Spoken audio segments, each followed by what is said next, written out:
Well, what is going on, gang? Welcome back to A Therapeutic Edge. I've got something that I just really enjoy on the table. This is the Andre de Villiers, or ADV Tactical Ratel, and you can tell because it shouts it at you from the blade. I'm not entirely sure when he started putting so much stuff on his blades, but here we are. This is a drop point, right? It's got a nice little fuller in it. It's got a little bit of G-10 in the all-titanium scales.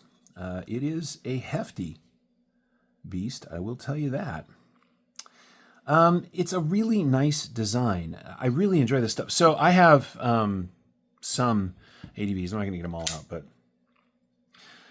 this is a Trail Boss that I picked up the other day in Damascus. This happens to be VG10 based Damascus. I know because I talked to him.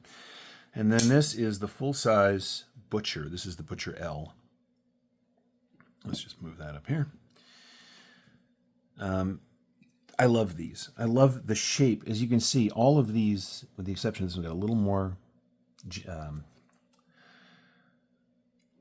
got some spaces here for your fingers. I can talk. But other than that, the handles are virtually the same in design. I used to have one called the Pathfinder, and I sold that. And if I could go back and unsell the Pathfinder, I would, because he's not making them anymore, and they're damn hard to find. Women Carry Knives, my fantastic wife, one of her all-time favorite knives is the Mini Pathfinder. And so I've been hunting for a Pathfinder, and when I couldn't find a Pathfinder, don't get me wrong, Trail Boss here is wicked cool. Like, this thing is just awesome, but I really wanted a Pathfinder. When I couldn't find one, I said, well, let's see what this is about. So I went ahead and ordered the Ratel, and I got to tell you, this thing is awesome. It is, as you can see, I got big hands, right? But it is a perfect grip for me. Drop point blade in S35 VN is really nicely done. It's smooth, right? The action is fantastic.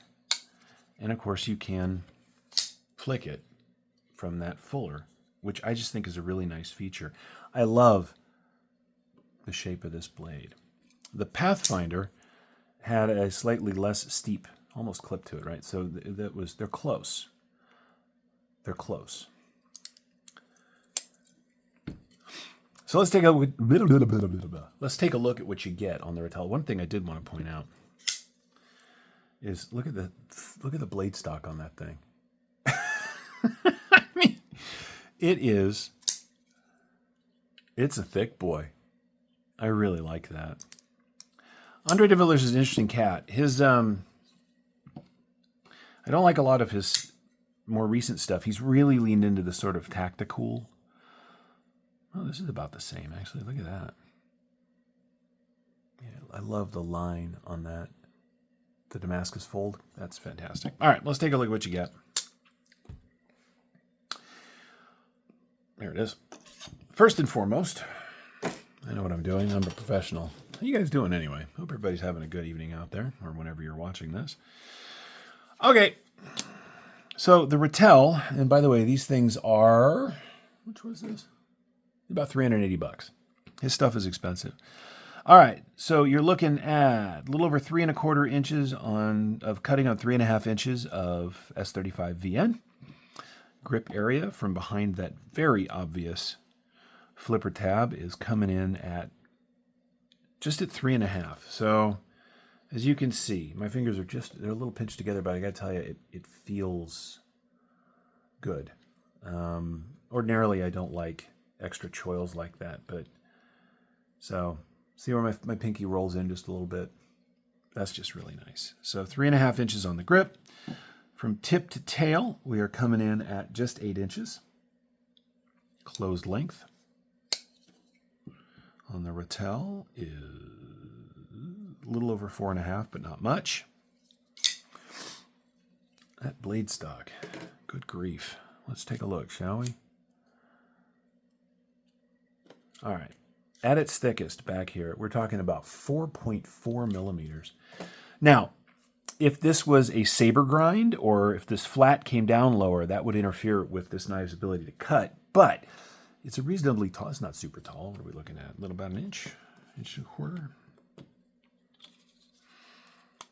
At its thickest, a little shy, just under 1.25 inches at its tallest. I don't know, through here.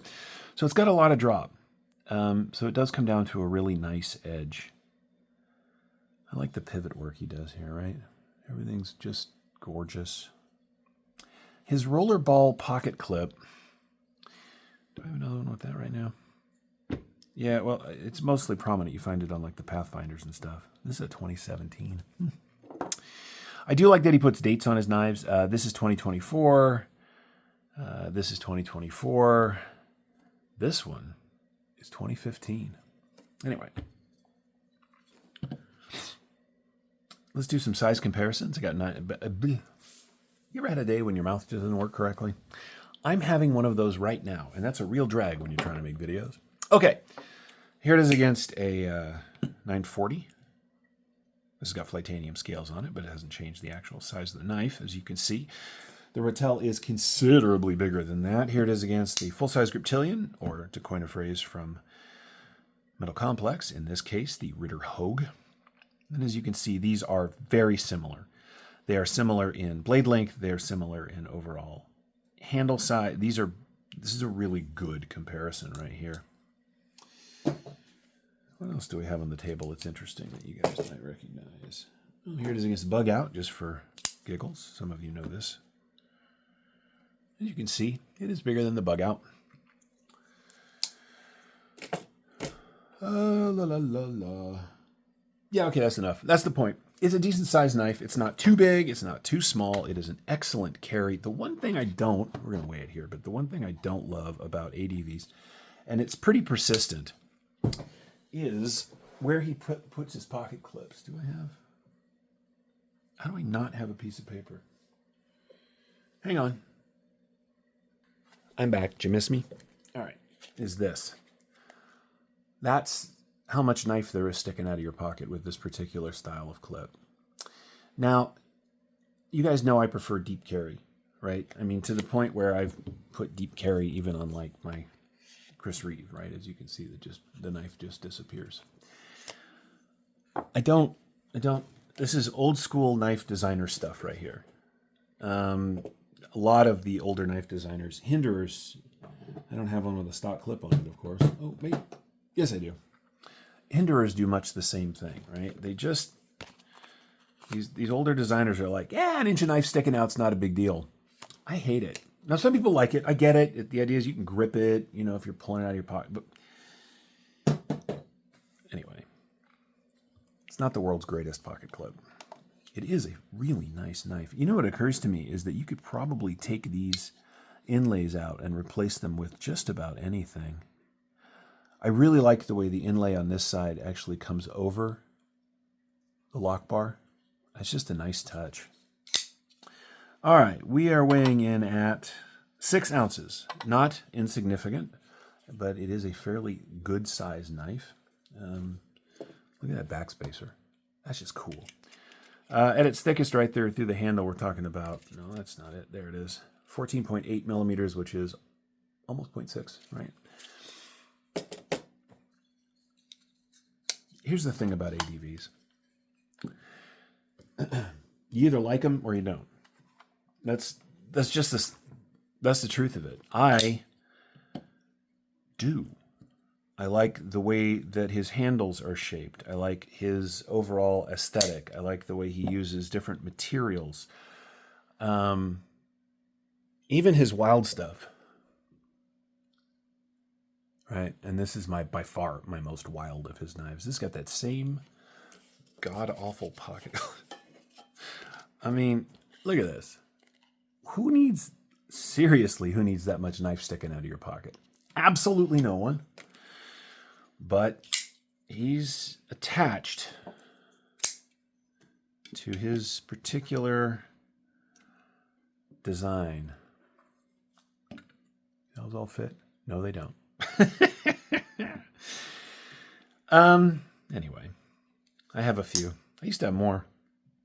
I really like this one. I'm not a huge fan generally of Damascus, particularly if I don't know where it's from, but VG10 is decent, you know. I mean, it's not great, but it's good steel, and this is just pretty. Matches the rest of the knife really well. I love this thing. I'll leave that one up there because it's just absurd. I just love that the Ratel is mid-size. This Bowie, Badlands Bowie, and the full-size Butcher are sort of his more traditional larger knives. Then he makes the minis. And now there is a midpoint. What you do get for your $380 in this knife is a really good design. It's very comfortable in hand. It is very slicey. It is a thick piece of steel. I like S35VN. I have loved it since Kaiser really exploded with it in 2017, 2018, and then everyone else followed. These are on his website right now, and I think I even saw one over on Blade HQ. If you've been sort of thinking about getting an ADV, but you didn't want to get into his more ridiculous stuff, and Butcher's, this really isn't your jam, the Ratel might be. And at $380, it is less than a Hinderer. It is less than a Chris Reeve. It is less than even some of the Wee knives that are out now, or right about the same price. And you just get all of his years of interest. You get all of his years of design aesthetic, and you get a massive thick slice of this S35.